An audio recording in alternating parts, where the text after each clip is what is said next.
day I'm having a casual conversation and I say this phrase, and in my mind I say, oh my gosh, I sounded just like my friend. Well, of course I sounded just like my friend. I hang out with this friend a lot.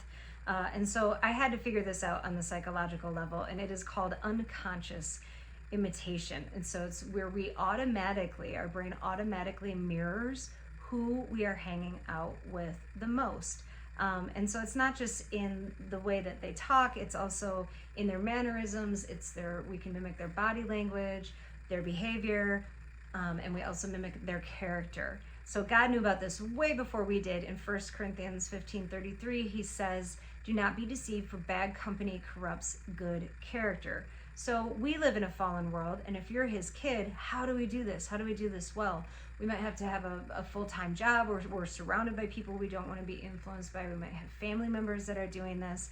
And so here's some ways. Number one, God says to examine ourselves. So we need to examine our relationship with God. Where is it at? Are we reading our Bibles consistently? Are we praying consistently? Are we surrounding ourselves with God's people consistently?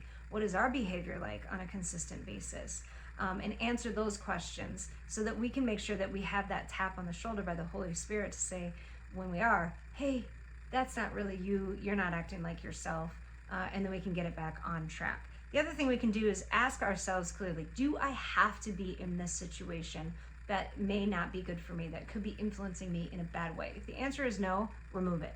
The other thing to ask yourself is, are you influencing them, or are they influencing you? When you have that tight relationship with God, you should have the strength to be able to be like, I can influence them.